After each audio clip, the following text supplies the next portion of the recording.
Welcome to Museum Archipelago. I'm Ian Elsner. Museum Archipelago guides you through the rocky landscape of museums. Each episode is never longer than 15 minutes. So let's get started. Tom Kelleher first learned what the word interpreter meant when he applied for a job at Old Sturbridge Village, a living history museum in Massachusetts. They posted a job for a research historian, and being young and freshly minted as a historian, I thought I knew everything, and I applied. And they called back a few weeks later and said, "I'm sorry you didn't get the job, Tom." And I went to hang up saying, "Thank you. It was nice of them to tell me." And they said, "Would you be interested in being an interpreter?" And I thought for a minute and said, "Well, my Spanish isn't that good. I don't think I could do that." And they said, "No, you don't understand. The people who explain the past are called interpreters. They interpret the past for the present." Today, over 30 years later, Kelleher is historian and curator of mechanical arts at Old Sturbridge Village and one of the museum's longest-serving employees. Hello, my name is Tom Kelleher. I've been working in the living history field, which is wearing the clothing of people of the past and trying to have the past make sense for the present. I work at a living history outdoor museum in Massachusetts called Old Sturbridge Village, and I literally and figuratively wear a lot of hats. And one of them is I'm the one in charge of initially training all our new costumed historians or historical interpreters, depending what term you like. A living history museum recreates historical settings to simulate a past time, providing visitors with an experiential interpretation of history. Old Sturbridge Village is a living history museum depicting life in rural New England, set on a couple of hundred acres. The museum features over 40 historical buildings. Most are antique buildings that have been moved and restored to the site. There's also 3 water-powered mills and a working farm with animals. It's not a recreation of the town of Sturbridge or anywhere else. It's more like a slice of life, a historical sampler. So in a couple hours of walking around, a day of walking around, you can get an idea of what life was like in early 19th century New England. And one of the ways the museum gives visitors an idea of what life was like in early 19th century New England is historical interpreters. In the business of historical interpretation, it turns out, there are 2 broad categories: first-person interpretation and third-person interpretation. What's called first-person or role-playing, pretending you're a person from the past, explaining how the past worked of a particular time and place. You, and me, as the historian, pretends that I don't know anything past whatever year I'm portraying. For example, Plymouth Plantation in Plymouth, Massachusetts. Their costume staff pretend it's 1627, which then, I think, puts a burden on the public, because then instead of being an interpreter, you're not making things clearer, which is what an interpreter should do, but just confusing the situation. An example I give my new staff all the time of bad role-playing interpretation is people ask, "Where's the bathroom?" And you get this at some sites. You say, "Excuse me, where's the bathroom?" They go, "Bath? Why, I haven't had a bath. You'll catch your death of cold bathing. I wash my face, I wash my hands with water, but oh my, why would anyone immerse themselves?" The kid, they got a kid who needs to go to the bathroom. For heaven's sakes, just point right over there. The historical interpreters at Old Sturbridge Village interact with visitors in third person. When you're in third person, you're wearing the costumes of the clothing of an earlier time and place, and you're doing the work of an earlier time and place, but you are not pretending that the people you're talking to are wearing strange clothes and are magic inventors with all their electronic technology. You just try to have conversations with them to try to relate how the past and present interact, or as I like to say, you don't know where you are until you know where you've been. And so I think while I do a lot of role-playing at Old Sturbridge Village, most of us are not in character at any one point in time, but we're just portraying the past to try to make it make more sense to the present. In a museum without historical interpreters, the date and place don't necessarily have to be specific. But a historical interpreter exists in a specific date and place. Whether they are first-person or third-person interpreters, the visitor experience depends on that anchor in time and space. One of the drawbacks, if you will, of living history is that you do have to narrow down your time period. And truthfully, we, as an institution, Old Sturbridge Village, wrestled with that for a number of years. When the museum was founded, we opened to the public in 1946. It was kind of like, well, about 200 years ago, about 1800, about. It was hazy. But they weren't doing a lot of costumed interpretation at the time. But in the early 1970s, Old Sturbridge Village and a number of other sites in the United States and Canada especially started getting serious about making sure our clothing was more accurate and the tools and techniques we were using, the recipes the ladies would cook in the houses, that kind of thing, were more authentic. And it started dawning on us that you couldn't just show a 50-year time span. I mean, if you're trying to show a 50-year time span from 1970 to 2020, how should people dress? How should they act? What kind of devices should they be using? And so it gets confusing. An example is a visitor asking an interpreter, "Who's the president?" For first-person interpreters at Plymouth Plantation, that's a difficult question to answer.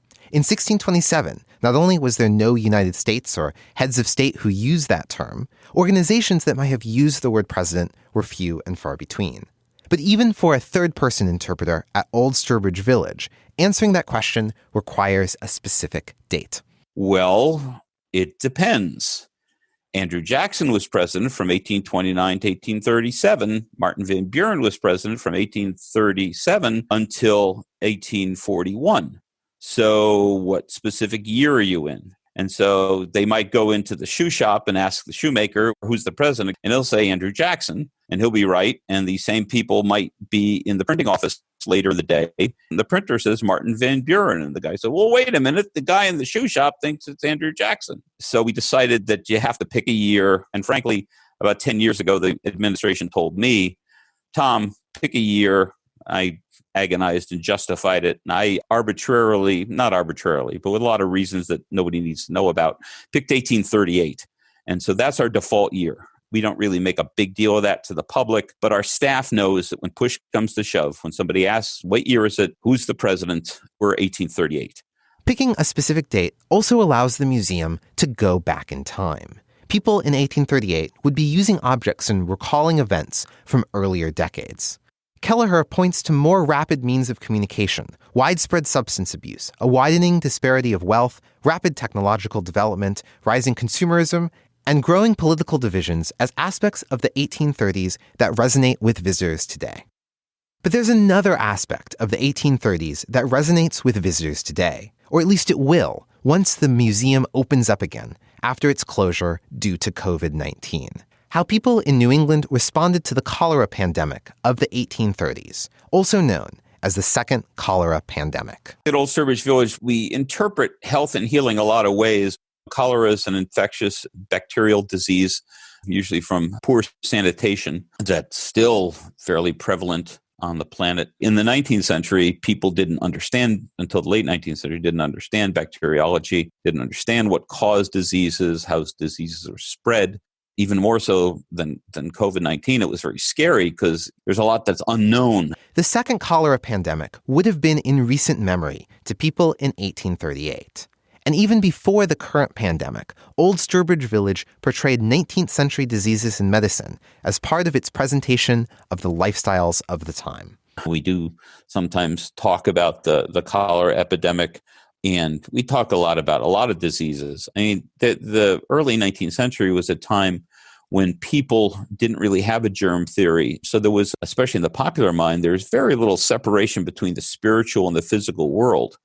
There were ideas then. There was a health reformer in the 1830s named Sylvester Graham, who had made a name for himself as a temperance preacher, preaching on the evils of alcohol. And he took advantage of the cholera epidemic when it came to the United States in 1832 and basically started advocating a vegetarian diet, very regular meals, no snacking, whole grain breads. So he guaranteed that if you followed his regime, that you would not get cholera. A lot of people then in the 1830s blamed immigrants for the cholera. Oftentimes people do point fingers and scapegoat. It's them that is making us sick. Kelleher sees living history museums as uniquely suited to interpret public health, historical pandemics, and medicine. Some sites actually have special event weekends that focus on epidemics. There's a place in Georgia called Westville that used to have, I think, yellow fever days. They'd have a weekend about the panic when a yellow fever epidemic would sweep through the American South. Old Sturbridge Village, like most museums, is currently closed to the public. The farm animals and the gardens are being tended to. As Kelleher and his team plan for the reopening, they know that the costumed interpreters will sport a new item of clothing when the museum opens, an anachronistic face mask. Our museum, when we reopen, we, the costume historians, are going to be wearing face masks. I mean, we're not necessarily in role, but it is the 21st century, and that's going to be a constant reminder to the public that, we're in a different time and place, not so much in the 1830s, a different time and place, but during the COVID-19 world. So yeah, I think it will be a constant reminder and perhaps even a minor shock to people that is going to be a necessity. And how people are going to react to it and deal with it, I don't know. The best reason to join Club Archipelago is to support the research and work we do here on Museum Archipelago. But Club Archipelago members also get access to a bonus podcast feed, including a museum movie podcast called Archipelago at the Movies. And this week on Archipelago at the Movies, we dissect 2014's Night at the Museum 3, Secret of the Tomb. This third installment of the Night at the Museum trilogy opens with a shot of an American-British archaeological exhibition in Egypt in 1938. I admit I was a little excited when I watched this first scene. Maybe the trilogy will finally comment on colonialism in museums. It does not. Instead, the movie recklessly upholds vague notions of museum neutrality and colonial collecting while making a few confusing points about the importance of family. It's a terrible movie, but with returning guest Ian Kelly, it's a great episode of Archipelago at the Movies.